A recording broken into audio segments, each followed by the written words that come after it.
Hi YouTube, welcome back to Tight Curl Beauty Coach channel. Today we're doing a flexi rod. We're going to use the Do Most Def and just a comb. You need to make sure that you have your rods that you want to use, whatever side that is. So we have Michaela. She's a college student. We love her so much. Um, but she didn't got into whatever color she can find, whatever lightener she can find. The peroxide. She told me the peroxide. Y'all know, old school. So we can see all of the many colors in her hair. She has breakage. It is all over the place. Okay, so if we're looking to do any type of transitioning style, this is a great hair to show you all on. So I'm gonna talk to you all about sectionings for the rod. Says she wants a bang, so I sectioned out the front so that they can come forward, and then those side sections will come down to fill in her perimeter. So I am gonna give her a trim today. That is why we blew her out, and then I'll go row by row with her rods, and I'll show you all how to apply those. So we want to make sure that our hair is sectioned properly in order to sit on the rods properly. So I sectioned out a row for you all. We're going to just add some most depth to get this hair fully saturated. During this process, you all will see me like grab a water bottle if I don't feel that the hair is saturated enough, but I don't want to add more product. I will go ahead and add water. So again, we're at product to water ratio, understanding what that looks like for the desired result, right? So you can do rod sets so many different ways. This isn't the only way to do it, but I wanted to show you all this is a great hairstyle for the people that want to transition their hair out of something like heat, that any type of anything, right? So like we're transitioning her out this color and out of heat damage. She also has breakage, right? So this is a great style for that. This is actually the same style that I used back in 2012, 2013 when I was in college to transition my heat damaged hair to curly hair. So to give it time to grow out without having to do a huge big chop. So this is a great style for that. You all will see that the sections that I use is no larger than the actual diameter of the rod. That is how you can make sure that you have good sectioning and also that the hair is going to sit on that rod properly. So she has product on her hair. I am combing her hair to smooth out that hair before putting it on the rod. I am combing it with the wider portion of the cutting comb. The goal is just to get the hair smooth before putting it on a rod, okay? I'm also not going to her scalp intentionally. So you have to ask yourself, what kind of set do you want? She wants a bigger set. So I'm not going to the scalp with the product. I've already dried her hair. I'm not looking for her to sit underneath the dryer for a very long time. So this is kind of how you cheat that.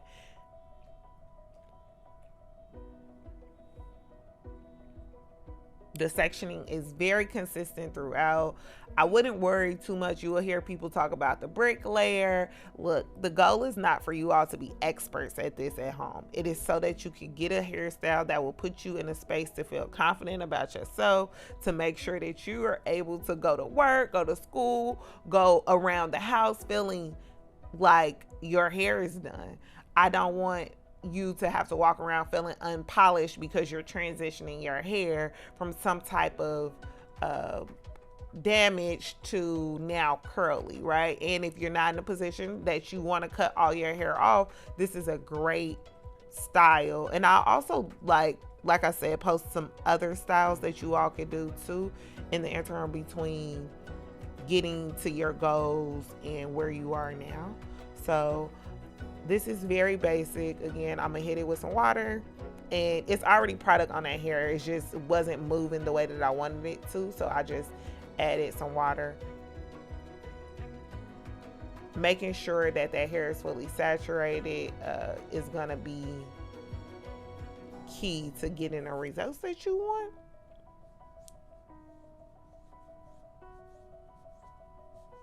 Also, we will separate these curls later, so don't put too little hair on there, but making sure that you're not putting too much. So I like to say like maybe an inch wide of a part, and then making sure that it's not too much hair on the rod would mean making sure that the part is not any wider than the actual rod. Yeah, hopefully that makes sense. So doing the same thing all the way through.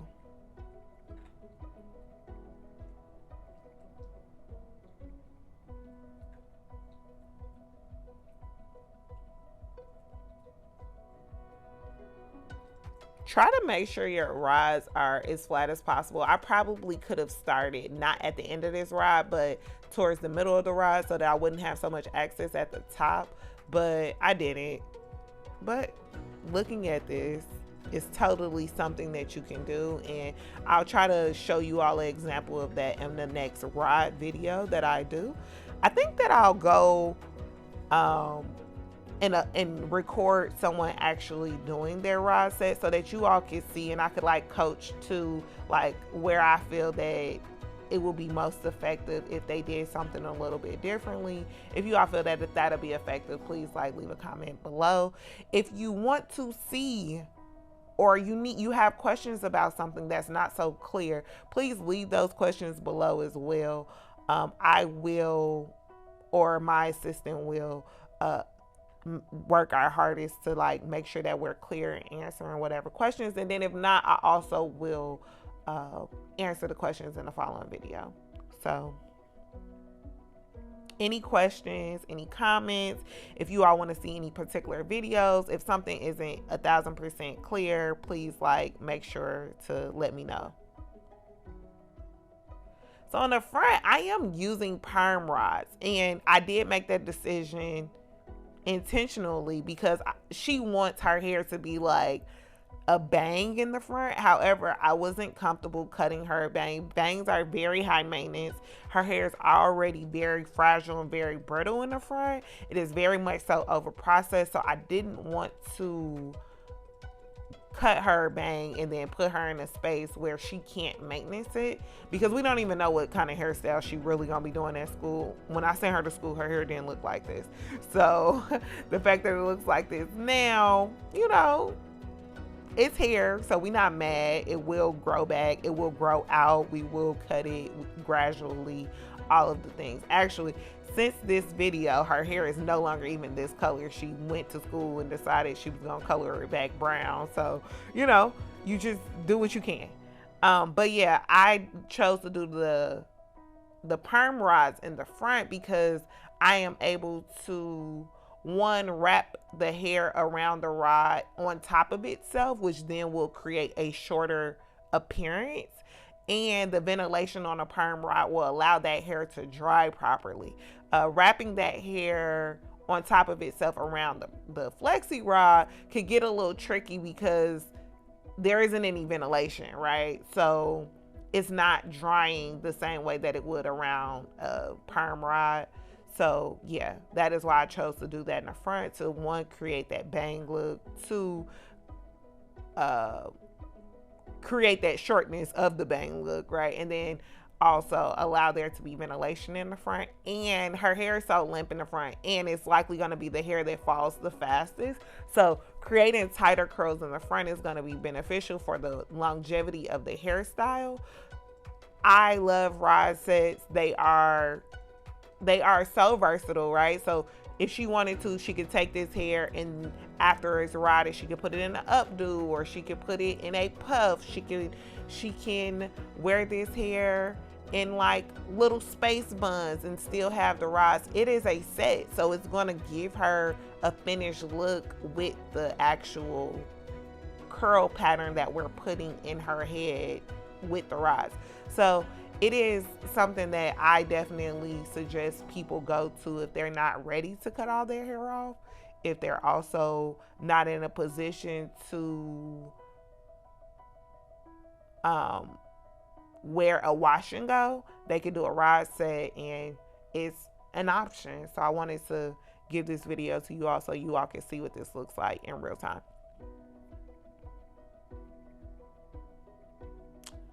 that rod, I definitely over directed.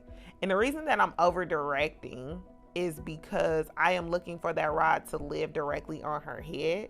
So knowing that it releases the slack that's at the base of the head when you're trying to clip that rod close. So it'll be tighter to the scalp so that you can get a little bit more tension. So this is our finished little rod set. This is what it looks like. This is how we built it out. This is after it's completely dry. You are not taking the rods down if they are not completely dry. It's just gonna frizz out. This is, again, a set. So how the hair dries on the actual form is how it's going to wear. So you definitely want to make sure that the hair is dry. There's no compromising with that, right? So you all can see me taking the hair down. This is, her density is fairly high.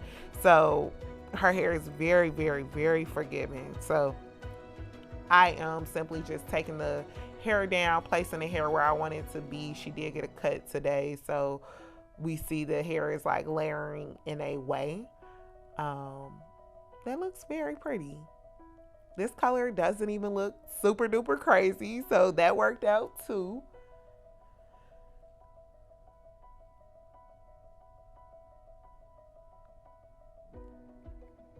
A little pro tip, make sure when you're taking your rods down that you're rotating your hand, your wrist in the direction of the way that the hair actually is falling. So I am just going with the hair, rotating my finger down, separating that hair and placing it. So separate the hair at the top, grab one big hot dog, separate that hair however many times you want to. So if you don't separate it a lot, it'll give you more room to separate it throughout the week. So you make that decision at this point. Rotate your hand down that curl exactly the way that it's set on the rod, and you'll get great results. So again, separate that hair. That is one rod. I'm separating it right now. I think I'm gonna separate it like 3 or 4 times. 3 times. It allowed that hair to then open up to create more, take up more space.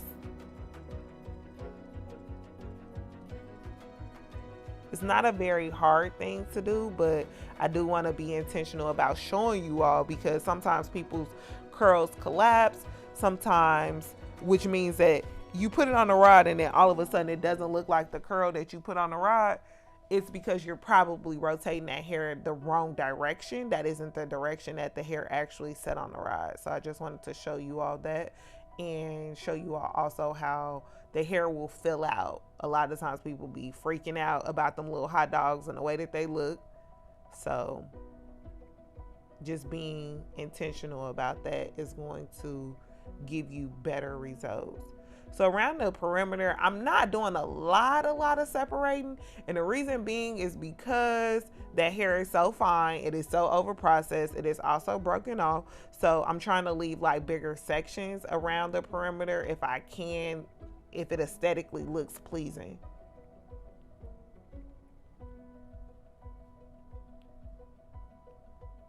So we're not in her bang section yet, but I am filling the perimeter in with the way that I'm placing the hair.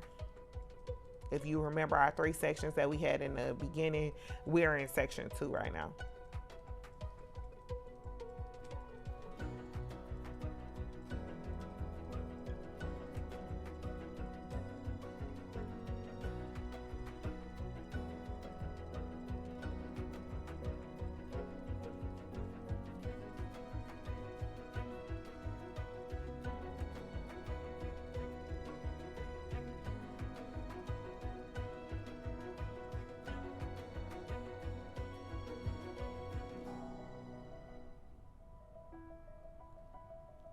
Now we'll move into the bang. And I simply just did the same thing. So you all see that the bang is curling a lot tighter. Again, that was our goal with the perm rods. However, I don't necessarily love it. So this is why I was saying that I would have probably came out better if I would have just put the flexi rods in the front. But we are here now, so we're gonna figure it out. We're gonna decide if we're gonna part it differently. Something is available here. So if you're doing your set and you make a decision and you didn't set and underneath the dryer, you did all of these things and you don't necessarily love it, that's available to you. It's okay. Like, you can definitely decide, okay, we're gonna do something different. So what I'm doing right now is like stretching the hair a bit, trying to put it into place. Just take the pick and lift, making sure that you're not raking through the ends of the hair. And then you can kind of go back and kind of place those curls how you want to. Now, Michaela loved it, okay? But I'm an artist and I'm sensitive about my stuff, so I didn't want to send her outside with those bangs for her because it just wasn't doing the thing. And then another thing, her hair is so light at the front, so the lighter the hair, well, the darker the hair, the more full it's gonna look, right? So we're not getting that illusion of fullness. It's a lot going on up here. So I'm pretty sure that I'm gonna make an executive decision at some point to say that we should side part, but we gonna see who wins this little battle. Michaela's like, no, don't side part it, I love it. But yeah, it's a no for me. And it's partially too because those sides are so broken off, so it's not really filling in the way that I want it to. But we make a decision. Look at that face, she is not happy. I'm telling her like, we're probably gonna do a side part. And then also because of the parting that I did at the beginning, right? If you all think about where those 3 sections were created at, I kind of set the hair up for a potential side part in the way that I parted it. So that also worked out, so I don't have to disturb a lot of the curls and separating that hair. So let's see who won. I know she wanted to keep that little bang, but aesthetically, the side bang looks better, okay? And Michaela's not like a real client, so we just did what I said. But this is the finished product. This hair lasted her, I think, like 4 or 5 days, and then she started messing with it, like put it in a ponytail at the top, the half up, half down. All of that's available to you. So thank you for watching. If you all have any questions or anything moving forward, like, subscribe, share, all of that stuff. It is available here always. So please make sure that you're coming back, watching this video. If you have any questions or anything, leave them below and I will get back to them as soon as possible. Make sure you share your love in this world and be a light. You are loved. Bye.